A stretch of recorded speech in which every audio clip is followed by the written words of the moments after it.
Hello friends, इस video lecture में आज हम पढ़ेंगे वर्गीकरण पदानुक्रम के बारे में। आज हम पढ़ेंगे, ठीक है। तो वर्गीकरण पदानुक्रम क्या होता है, तो हम देख लेते हैं कि वर्गीकरण पदानुक्रम जो है विभिन्न जीवों के जैविक वर्गीकरण के क्रमिक स्तरों में व्यवस्थित करने की प्रक्रिया है। क्या है?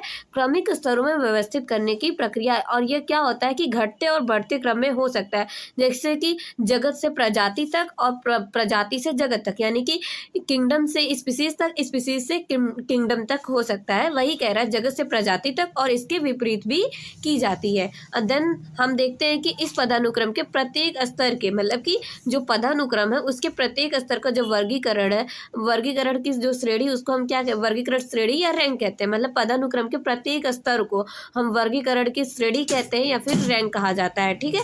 वर्गीकरण की श्रेणी या फिर रैंक कहते हैं। मतलब कि विभिन्न जीवों को वर्गीकृत करने के लिए महत्वपूर्ण वर्गीक्रम निम्नलिखित है। जैसे कि अगर हम जब भी इसको देखते हैं नीचे से देखते हैं, ठीक है। फिर हम सबसे पहले देखते हैं कि स्पीसीज को हम क्या कहते हैं? जाति कहते हैं हिंदी में। फिर उसके बाद हम देखते हैं जीनस को हिंदी में कहते हैं वंश। फिर उसके बाद आती है फैमिली का हिंदी में कहते हैं कुल। एंड देन ऑर्डर आता है, ऑर्डर को हम कहते हैं गण। एंड देन क्लास आता है, उसको हम कहते हैं हिंदी में वर्ग। फाइलम को संघ कहते हैं, किंगडम को जगत कहते हैं। देन हम देखते हैं कि सबसे पहले हम देखते हैं कि स्पीसीज क्या होती है, यानी कि जाति क्या होती है।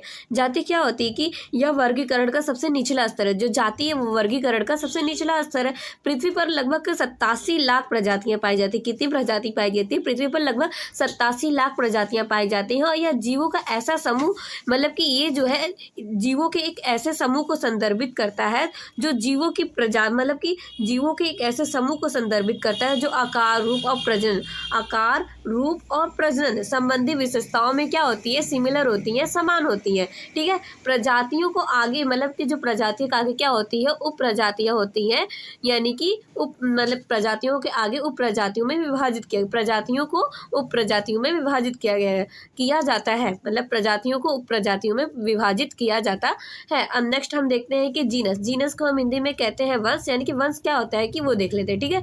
एक जैसी प्रजातियां, मतलब कि एक जैसी प्रजातियों के समूह को हम क्या कहते हैं? वंश कहते हैं। क्या कहते हैं? वंश कहते हैं। एक जैसी प्रजातियों के समूह को हम क्या कहते हैं? वंश कहते हैं। कुछ वंशों में क्या होता है कि केवल एक ही प्रजाति, क्या होता है कि केवल एक ही प्रजाति, जिसको हम क्या कहते हैं? एक जाति या मोनोटाइप कहते हैं। और कुछ में क्या होती है? एक से अधिक प्रजाति होती हैं, ठीक है। कुछ में क्या होता है? एक से अधिक प्रजातियां होती है, जिससे हम बहुजाति या फिर पॉलीटिपिक, मतलब कि पॉलीटिपिक कहते हैं, ठीक है। देन उसका एग्जांपल हम देखते हैं कि क्या है कि शेर बाघ को हम किस वंश में रखते हैं? किस जीनस में रखते हैं? पैंथेरा जीनस में रखा गया है। उसी प्रकार आलू, टमाटर और बैगन, ये क्या है? अलग अलग स्पीसीज है, लेकिन इनका जो वंश है वो सेम है।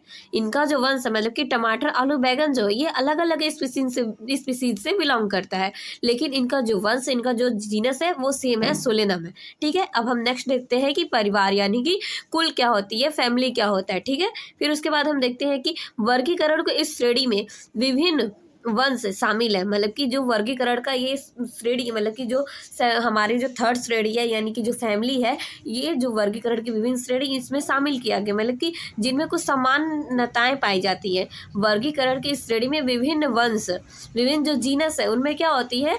समानताएं पाई जाती है। जैसे कि पौधों में उदाहरण क्या है कि पौधों में 3 विभिन्न वंश होते हैं। पौधों में 3 विभिन्न वंश, सोलेनम, पिटूनिया तथा धतूरा, को सोलनेसी कुल में रखा गया है। जबकि जो प्राणी वंश पैंथेरा, जिसमें शेर, बाघ, चीता ये सारे आते हैं, तो फेलिस बिल्ली, यानी कि फेलिस जो है, फेलिस बिल्ली के साथ फेलिडी कुल में रखा गया है। इनको किस में रखा गया है? इनका वंश तो पैंथेरा है, लेकिन इनका जो कुल है, इनकी जो फैमिली है वो क्या है? फेलिड है। बिल्ली के साथ इनको फेलिड पैंथेरा, जिसमें शेर, बाघ, चीता आते हैं, इसमें फेलिस बिल्ली के साथ फेलिडी कुल में रखा गया। मतलब कि शेर, बाघ और चीता को भी बिल्ली के साथ किस में रखा गया है? फेलिड कुल में रखा गया है, फेलिडी कुल में रखा गया है। अब ऑर्डर यानी कि गण किसे कहते हैं? कि समान लक्षणों के आधार पर संबंधित कुलों का समूह। गण क्या है? समान लक्षण, सिमिलर कैरेक्टर के बेसिस पे संबंधित, रिलेटेड कुलों का क्या है? समूह है। जिसमें क्या होते हैं, गण में एक या एक से अधिक समान परिवार शामिल होते हैं, मतलब कि एक से अधिक इसमें जो समान फैमिलीज होती हैं वो शामिल होती है। जैसे कि स्तनधारी वर्ग में 26 गण होते हैं, स्तनधारी वर्ग में कितने गण होते हैं, 26 ऑर्डर होते हैं। उदाहरण के रूप में हम देखते हैं कि प्राइमेट और मांसाहारी। एंड देन हम देखते हैं कि क्लास क्या होती है। जो क्लास को हम हिंदी में कहते हैं वर्ग।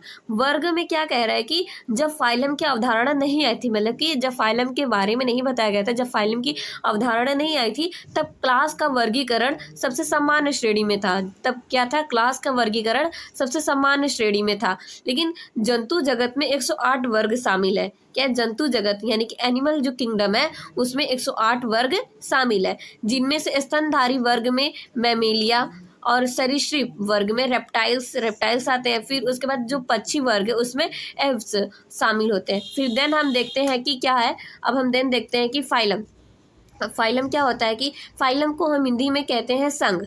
फाइलम को क्या कहते हैं, हिंदी में हम कहते हैं संघ फाइलम को। वर्ग जिसमें जंतु जैसे मछली, उभयचर, सरीसृप, पक्षी तथा स्तनधारी आते हैं। ये क्या होते हैं, इनका जो ये अगला उच्चतर वर्ग है, यानी कि ये अगला उच्चतर संवर्ग यानी कि टैक्सॉन है, जिससे हम क्या कहते हैं, संघ कहते हैं। देन हम देख लेते हैं कि हमारा लास्ट क्या है, किंगडम यानी कि हिंदी में हम कहते हैं जगत।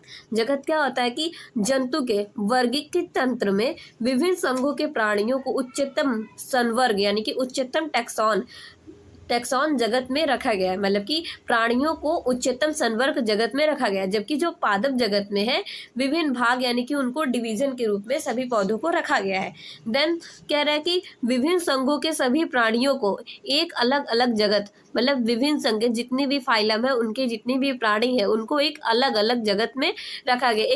एक अलग जगत एनिमिलिया, जैसे कि एनिमिलिया में सारे जंतु से रिलेटेड जितने भी जीव होते हैं उनको एनिमल किंगडम में रखा गया है। पौधे हैं उनको किस में रखा गया है, प्लांटी जगत में रखा गया है। एंड देन इस वीडियो में हम इतना ही पढ़ेंगे। अगर आपको वीडियो अच्छी लगे तो please support me and then thanks for watching this video.